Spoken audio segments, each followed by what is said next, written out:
Take your brand to new heights with in-flight advertising powered by Viasat Ads, high engagement formats, targeted delivery, and self-service tracking.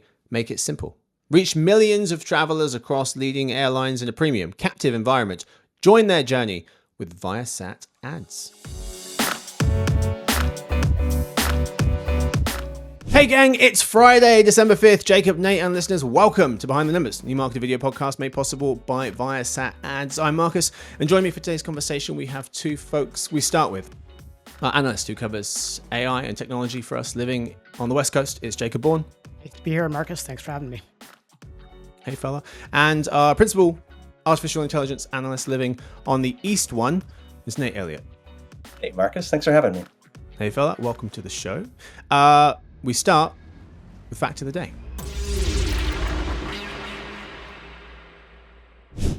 Okay, certain species of a land snail, like the desert snail, can hibernate or estivate, which is hibernate in the summer, for up to 3 years during extreme environmental conditions like prolonged drought or heat. That's too long, isn't it? Well, you know, when you're asleep for like 12 hours straight, yeah. You know how groggy you feel afterwards? It sounds long, but I bet you there's some species out there that can hibernate for longer. That's my guess. This is the longest. Is it the longest, really? Apparently, sure yeah. Really, don't question my. Yeah, apparently this is the longest. 12. This is 3 years. It's a long time. It's 12 hours. It's 12 hours times 2,000. That's too long. Can you imagine? Snail wakes up. His friend's like, Phil, you okay? Phil's like, where the hell am I? So long. Just different want to know year. how long a snail lives. Like what portion of a snail's life is that? I imagine the hibernation might extend their lifespan a bit, would be my guess as well. Hopefully. Phil went to sleep in his 20s. He wakes up 75. Like, Jesus. Where's... Anyway. Like that you've named your snail as well. Yeah. Of course. Of course it's Phil. Is that a good snail name? I don't know. Sure. Anyway, today's real topic. How AI has changed search already. What happens next? So ChatGPT comes out in November 2022. And every headline, ad, earnings call now includes the letters AI. Because ChatGPT helps folks find information, people have been trying to figure out what this means for search. And so we'll start with a very simply worded question, but maybe very complex to answer question, which is, how has AI changed search already? Nate, I'll let you take this one first. Well, for some people, it's changed it fundamentally, but for most people, it hasn't changed it at all. Well put. There are a lot of really interesting dynamics happening around AI and search. And one of the points I make often is, these tools can do amazing things. They can invent new content out of whole cloth. They can go through advanced reasoning with startling accuracy in some cases. And yet, the most common way people use them is just to search for information, the way they have traditionally used Google. Mm-hmm. And so for the people who use AI a lot, this is something that for many of them has effectively replaced Google. And you hear that a lot around the industry, but the part of the sentence that most people skip is the next part, which is to say, most consumers still don't use AI very much. We're seeing 40-ish% maybe of US online consumers are using AI on a monthly basis. If you zoom into weekly, that number goes down by perhaps half. If you zoom down to daily, that number goes down even more. And so you've got this small group of people, maybe high single digits, maybe low double digits, who are using AI maybe on a daily basis. And for those people, AI has fundamentally changed the way that they find information online.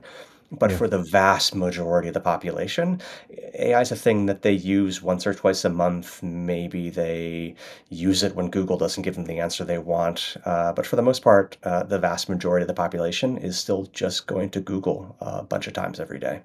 Yeah. AI is changing search. I think it's a long process. And really what we're seeing today is just the fulfillment of a long vision. If you think back to 1996 when Ask Jeeves, that search platform, first launched, I mean, the vision there was conversational search. But the problem was that the AI, the legacy machine learning models that powered that, couldn't fulfill that conversational vision that today's generative AI models can. So I think AI has always been under the hood of search. And really what we're seeing is that search has evolved alongside AI. So current generative AI models can kind of bring us closer to that full vision of conversational search that I think was always there. Is it fair to say that large language models then they're becoming a new place to look for things and not a replacement? Because Patrick Coffey of the Journal was writing, LLMs, as they're called, aren't replacing traditional browsers anytime soon, but have become another responsibility for brands. It seems that way. For one of my first reports here at eMarketer, I dug up the data on the amount of time people in the US spent with large language models like ChatGPT and Gemini and Claude, and how much time they spent with traditional search engines like Google and to a lesser extent Bing. And what we found was that in 1 year, from August of 2024 to August of 2025, people started spending about 4 times more time with AI engines in August 2025 as they had 12 months previously. But while the amount of time they spent with these LLMs quadrupled in that year, the amount of time they spent with Google and other traditional search engines didn't change at all. I mean, literally, the Google time spent data from August of 2025 is almost identical, up, I think, half of 1% versus August of 2024. So at this point, it certainly looks like even the people who are using these tools are also still using search engines. And again, because the heavy users of these tools, it still represents a pretty small part of the population. It's just not enough change to really make any kind of dent in traditional search behavior at this point. Yeah. Yeah, and you've got that data in your new research looking at AI search and what's going to happen to it next year. And it's so stark because you've put it into a pie chart, right? This is that number, and it's 3% slice for the AI things, and then 97% for the traditional search things. And that really does put it in perspective when you see all these headlines about how many people are using AI within search. And it's a deeply imperfect view of how people seek information and look for things online. It doesn't include site search on places like Facebook and YouTube. It doesn't include commerce search on engines like Amazon. But what it does is look at tools people might use for general online search. And right now, that pie, from my perspective, seems to consist primarily of traditional search engines like Google and Bing and these new LLM tools. And if you consider that group of products to be the pie of general online search, you're right, only 3.3% of US online general search time in August of this year went to LLMs, and almost 97% went to Google and Bing. Yeah. To put it another way, Bing got more time spent in August of this year than the top 5 LLMs combined. Yeah, I mean, we're talking about a massive behavioral change here that I think people have been using traditional list search for decades now, and so it's not going to go anywhere overnight. And I think, I think it's actually also there's going to be a role for it that's going to continue into the future, even as AI search expands. A recent study from the Wharton School of Business found that even though AI search kind of speeds up the search process for people, that actually users' depth of knowledge about a given topic is actually much more shallow if you use AI versus traditional search. So I think there's something to be said for just different ways to search beyond the conversational search that's powered by generative AI. We've been talking about consumers. Or giving it kind of we're talking about this from the kind of consumer angle, how their behavior has changed. But I want to talk through the click-through behavior and how that's changed and how that's affecting advertisers. That behavior is consumer behavior, but it's affecting the advertiser and publisher community. People are less likely to click through to the site when AI is involved. There's a bunch of research out there to show this. One of the most prominent studies at the moment is Pew Research, written up by Athena Chepekis and Anna Lieb. And they found that Google users are less likely to click on links when an AI summary appears in the results. As you can see in this chart, users who encountered an AI summary clicked on a traditional search link, result link in 8% of all visits. Those who did not encounter the AI summary clicked on a search result nearly twice as often, 15% of visits. And people also 63% more likely to end their browsing session if an AI summary is presented in their search. So Jacob, what are your thoughts on how AI search has already changed click-through behavior? I mean, it seems like it certainly is. It's having a big impact, given that search is such a big portion of the internet. And if you have a link result in a traditional search, of course, then that implies that you're going to click on something. Whereas a conversational result that kind of gives you the answer that you were looking for, at least most of it, maybe then you don't need to click at all. So I think I mean, it's the beginning of a bigger shift for the internet itself, and how people use it, and how brands need to stay visible on it. The pressure to appear in generative AI search results is gonna keep on rising for brands.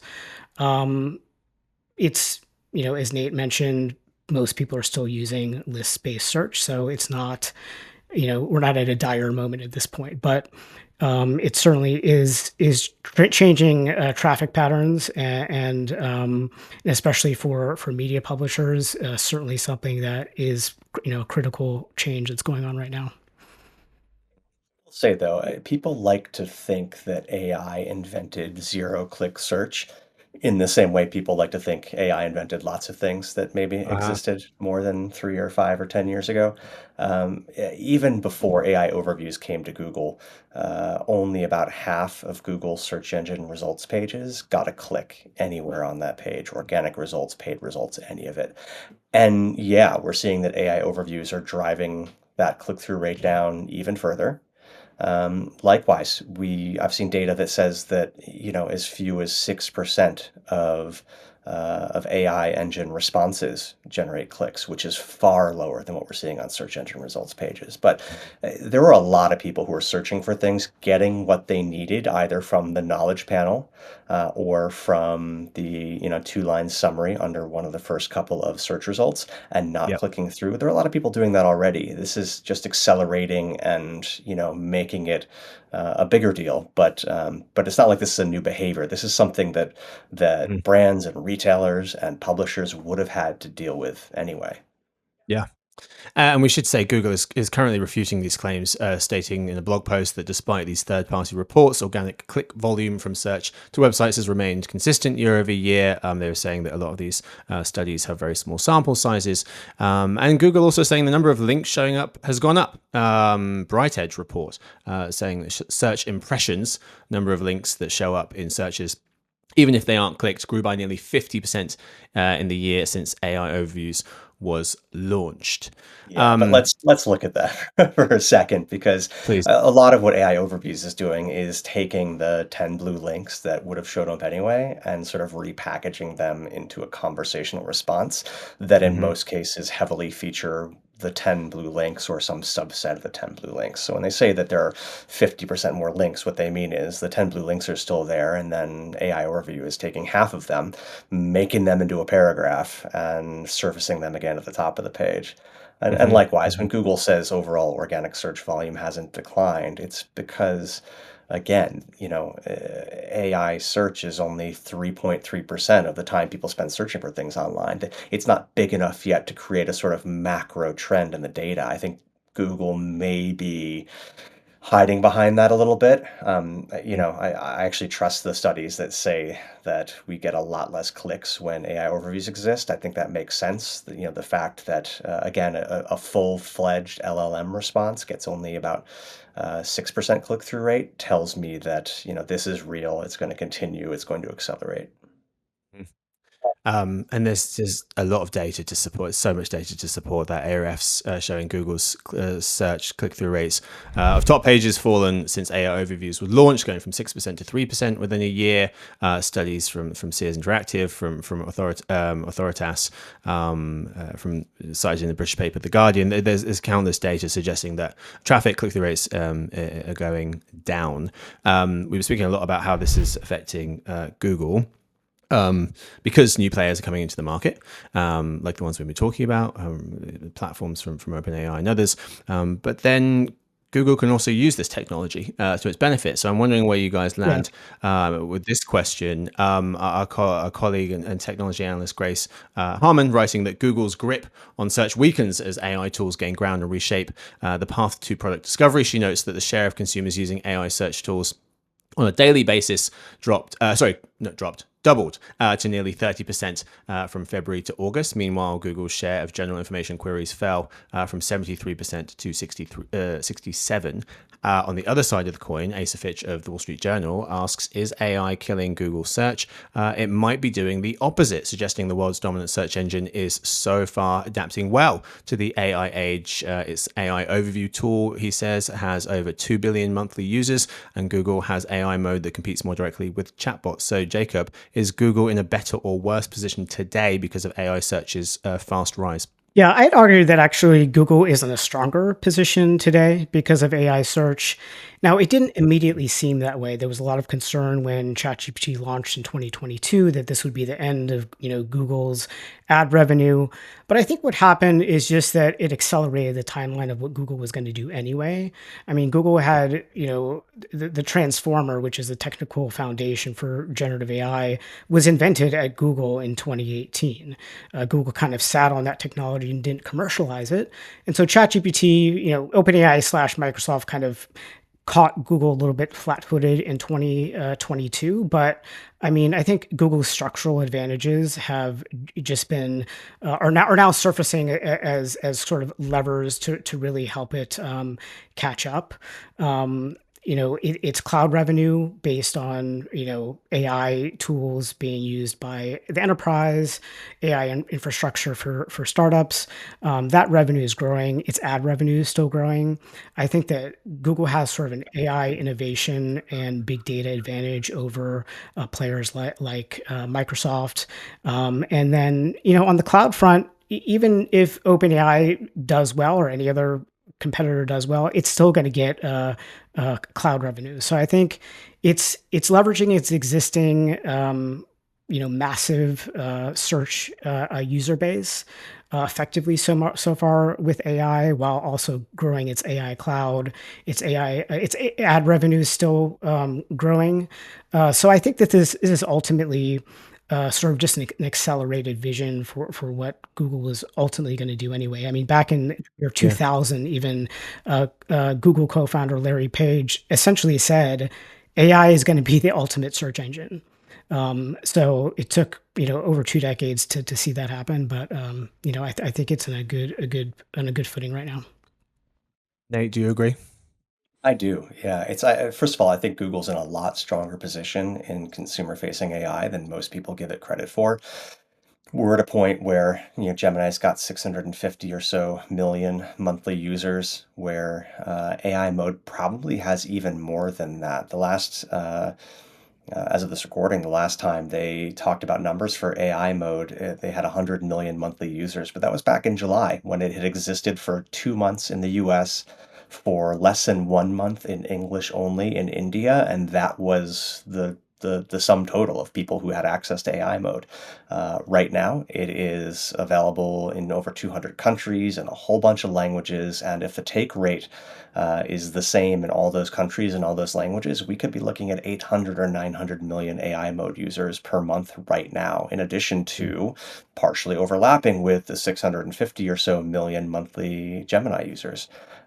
So we're talking about really big numbers. We're talking about Google potentially being at or near a billion total AI users at this point every month. And frustratingly, OpenAI reports their numbers weekly, while Google reports theirs monthly. It makes it really hard to compare them. But whatever the number is, Google's a lot closer to OpenAI right now than I think a lot of people give it credit for. So I think that's part of the story of why I think they're in a really good position.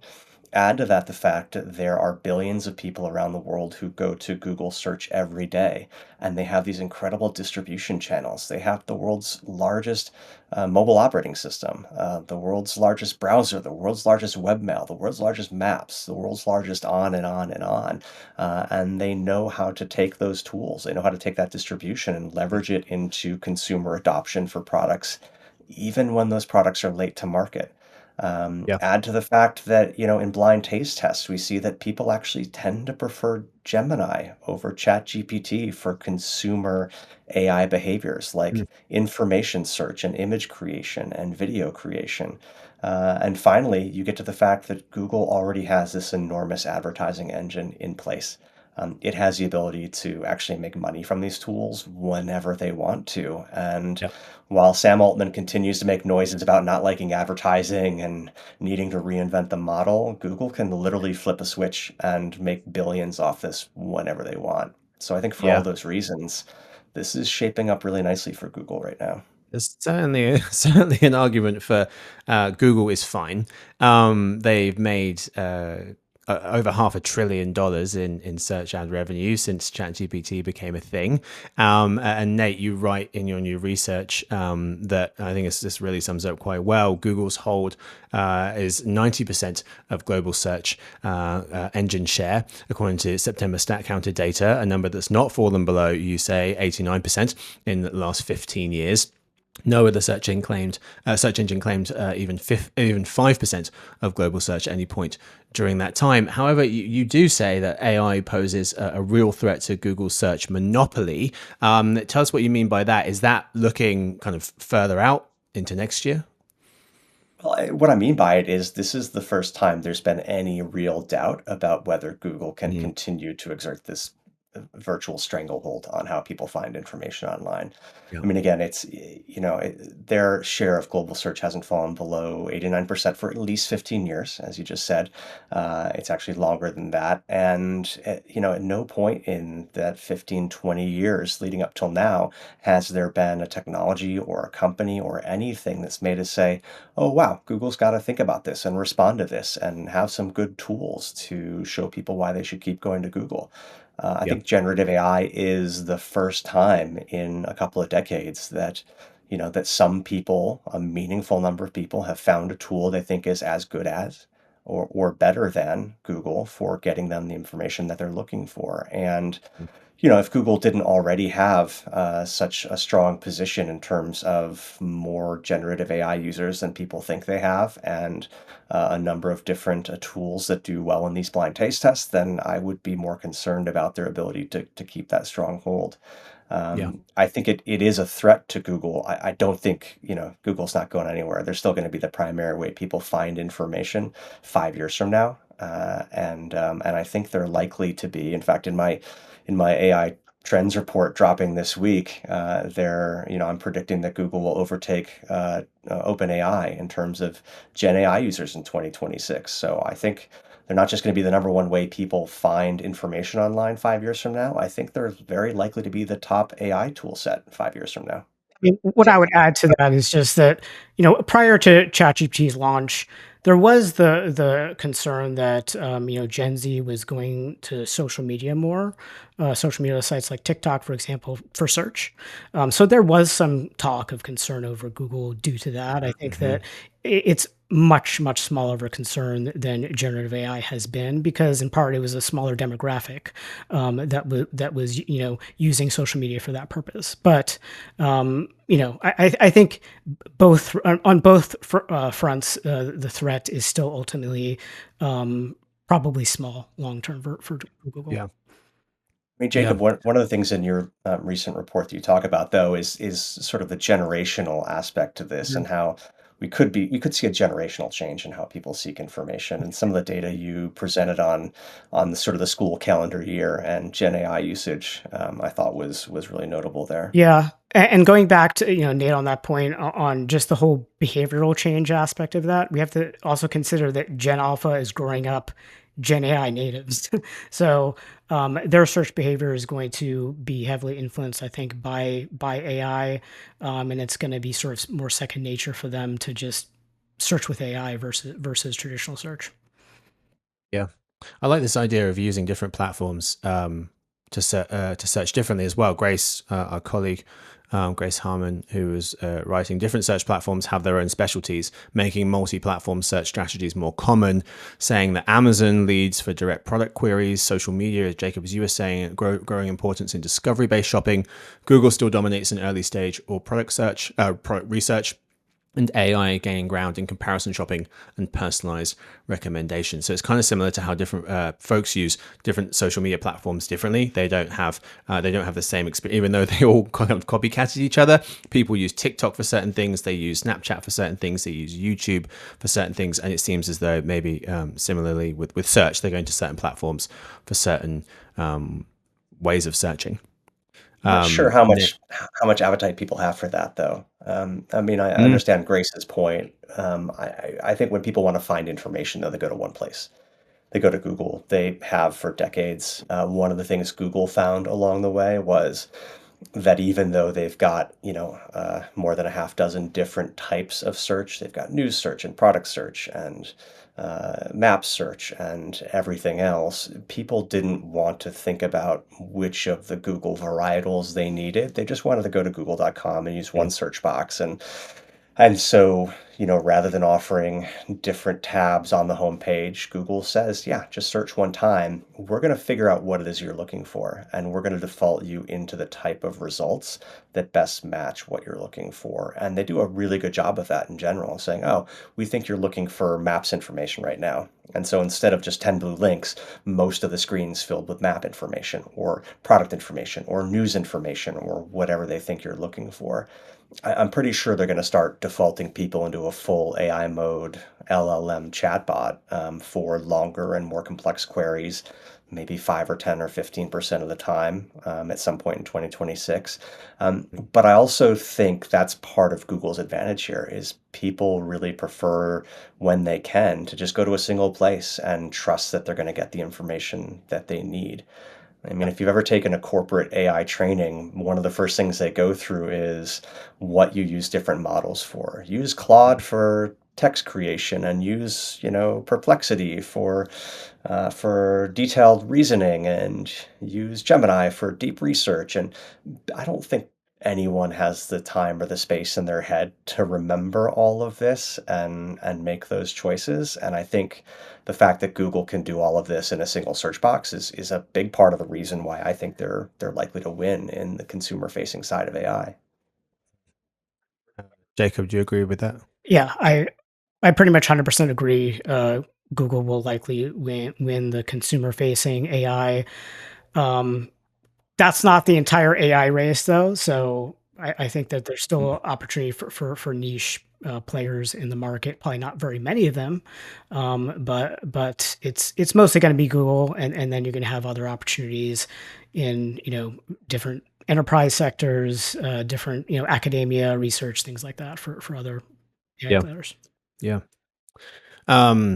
I wanted to cover, Nate, you've got a ton of recommendations for brands and agencies in your report, but we're almost at time. Maybe we can give folks a quick recommendation for brands and agencies in terms of what they should be thinking about when it comes to AI and search right now. Yeah, I'll combine two of them into one real quick, which is you're not late, but start now or you will be.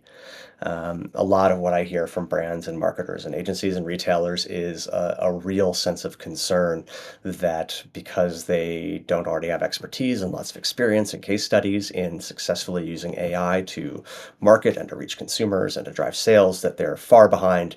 A lot of people are under the impression that AI has already replaced Google and fundamentally changed things already. I mean, these are all things that may happen in the future. Again, we don't think ChatGPT will replace Google, but we do see AI having a really big impact on how people are discovering and finding and buying products and services. But I'll go back to that stat, 3.3% of general search time in the US is spent with AI and 96.7% is spent with general search. So you're not late. You're not in crisis mode if you haven't started yet. Having said that, I think you will be late soon. And if you start right now, you're still an early mover. You're still an early adopter, and that's a good place to be. Well, your full report is called AI Will Dominate Search, and then you go into explaining when and how. You go to emarketer.com, you can find it, or of course there is a link in the show notes. Thank you so much, gents, for hanging out with me today for this episode. Thank you first to Jacob for having me today, Marcus. Yes, indeed, and thank you to Nate. Thanks. It was a pleasure to be here. Yes, sir. And thank you to the whole production crew and to everyone for listening in to Behind the Numbers, the eMarketer video podcast made possible by Viasat ads. Make sure you subscribe and follow, leave a rating and review if you can. We'll be back on Monday. Happiest of weekends.